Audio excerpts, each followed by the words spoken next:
और बड़ी खबर इस वक्त की आप जान लीजिए, पूरे देश में सीए यानी कि नागरिकता संशोधन कानून लागू हो गया है। सोमवार को केंद्र सरकार ने इसके लिए नोटिफिकेशन जारी कर दिया।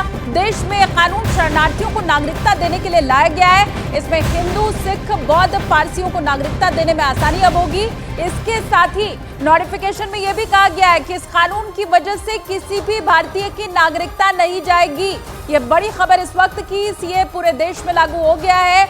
इसमें हिंदू, पारसी, सिख, बौद्ध इन तमाम शरणार्थियों को नागरिकता देने का कानून यह है, लेकिन किसी भी भारतीय की नागरिकता इस कानून से जाएगी ऐसा नहीं है। केंद्र सरकार की तरफ से यह बात भी बता दी गई है।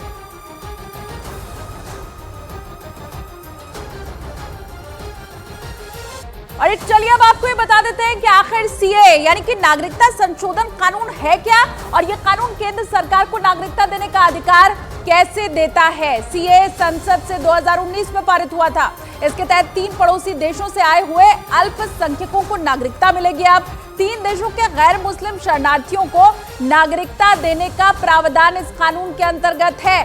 नागरिकता देने के लिए केंद्र सरकार ने वेब पोर्टल बना दिया है। अल्पसंख्यक शरणार्थियों को नागरिकता के लिए ऑनलाइन आवेदन इस वेब पोर्टल पर करना होगा। फिर सरकार की जांच पूरी होने के बाद ही नागरिकता लोगों को मिल पाएगी। और इसी के साथ अब ये 6 तस्वीर आपको हम दिखा रहे हैं कि किस तरह से देश में सीए लागू होने के बाद जश्न की तस्वीर आई सामने। दिल्ली, नोएडा, जोधपुर, भोपाल, उत्तर 24 परगना, पश्चिम बंगाल का और अहमदाबाद, ये 6 तस्वीर आपके सामने है, जहां लोगों ने पटाखे फोड़े, अपनी खुशी का इजहार किया, मिठाइयां खिलाई। भोपाल की तस्वीर आप देखिए, अलग अलग जगह देश की जहां पर सीए लागू होने के बाद रात में जश्न मनाया गया, ढोल नगाड़े बजाए गए। उत्तर 24 परगना की तस्वीर अगर आप देखेंगे तो इसमें आपको ढोल बजाते हुए लोग दिखाई दे रहे हैं। मथुआ समुदाय बड़ी संख्या में पश्चिम बंगाल के उत्तर 24 परगना में रहता है और सीए लागू होने के बाद इस इलाके में भी खासी खुशी दिखाई दी और हर्षोल्लास किस तरह से देश के अलग अलग इलाकों में है वो इन तस्वीरों में आप समझ सकते हैं। तो देश में नागरिकता संशोधन कानून लागू हो चुका है। गृह मंत्रालय ने इसके लिए नोटिफिकेशन भी जारी कर दिया है। सवाल अब ये उठता है कि आखिर इस कानून के बनने के बाद शरणार्थियों को नागरिकता मिलेगी कैसे। इसके लिए शरणार्थियों को वेब पोर्टल पर ऑनलाइन आवेदन करना होगा, जिसके बाद उस जिले के कलेक्टर आवेदन की जांच करेंगे। कलेक्टर की जांच पूरी होने के बाद ही रिपोर्ट केंद्र सरकार को भेज दी जाएगी। उस रिपोर्ट के आधार पर केंद्र सरकार की कार्रवाई आगे बढ़ेगी और फिर कार्रवाई पूरी होने के बाद नागरिकता का प्रमाण पत्र जारी कर दिया जाएगा। और अहमदाबाद में लोगों ने नागरिकता संशोधन कानून लागू होने पर जश्न मनाया। इन लोगों के साथ विधायक भी वहां पर मौजूद रहे।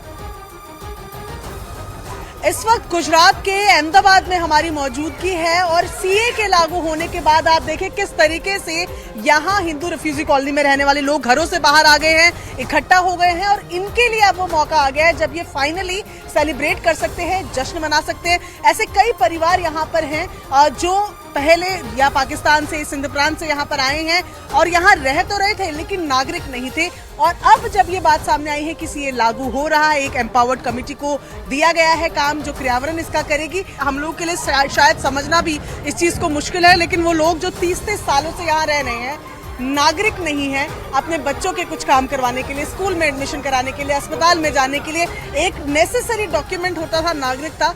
अब 30 सालों के लंबे इंतजार के बाद इंतजार खत्म हो रहा है। सीए को इम्प्लीमेंट कर दिया गया है और ऐसे में इनकी खुशी का यहाँ ठिकाना नहीं। कैमरा पर्सन सुनील यादव के साथ प्रियंका कांडपा, न्यूज़ 18 इंडिया, अहमदाबाद, गुजरात। और संसद से पास होने के 51 महीने बाद सीए देश में लागू हुआ है। आपको इसकी पूरी टाइमलाइन भी आप बता देते हैं। देखिए, 9 दिसंबर 2019 को नागरिकता संशोधन विधेयक लोकसभा से पारित हुआ था और इसके 2 दिन के बाद यानी कि 11 दिसंबर 2019 को राज्यसभा से नागरिकता संशोधन विधेयक पास हुआ।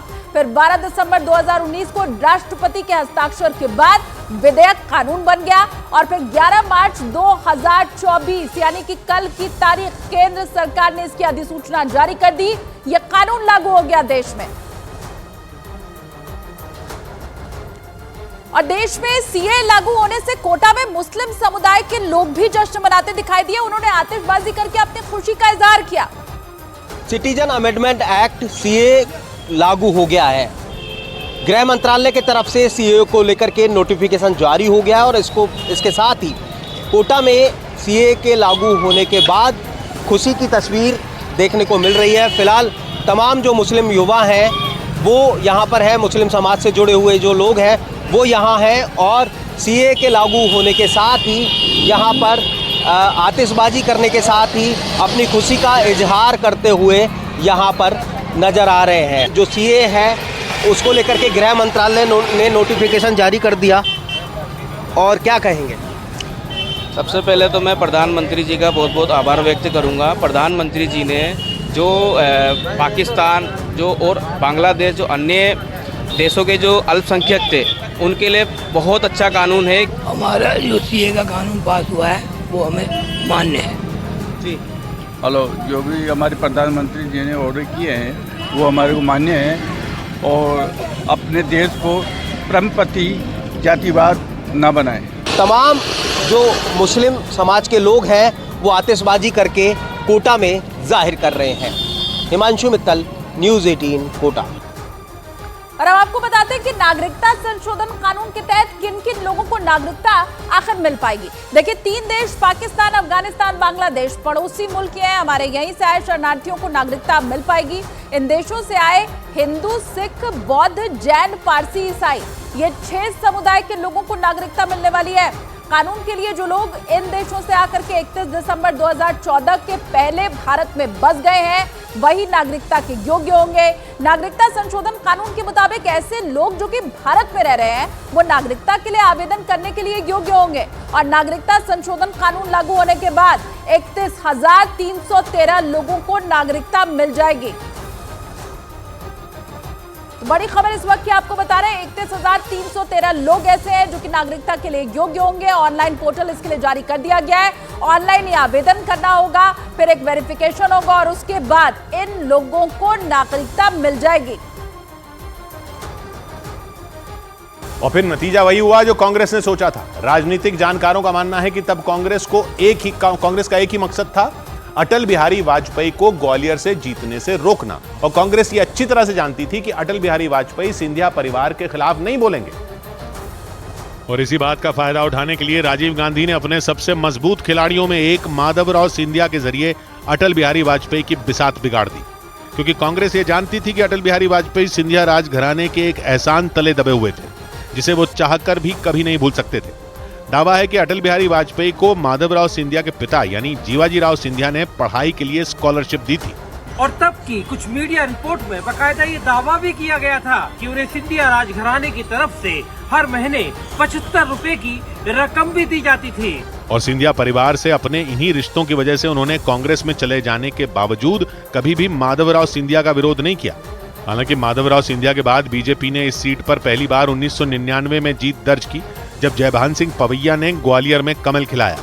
इसके बाद 2004 में कांग्रेस ने वापसी की, लेकिन 2007 में हुए उपचुनाव में बीजेपी ने यशोधरा राजे सिंधिया को टिकट देकर चुनाव को सिंधिया बनाम गैर सिंधिया कर दिया। और एक बार फिर नतीजा वही हुआ जो माधवराव सिंधिया के वक्त हुआ था। मतलब यशोधरा राजे सिंधिया ने ग्वालियर में जीत दर्ज कर ये सीट बीजेपी की झोली में डाल दी और तब से अब तक हुए सभी चुनावों में वहां बीजेपी ने ही जीत का झंडा बुलंद किया।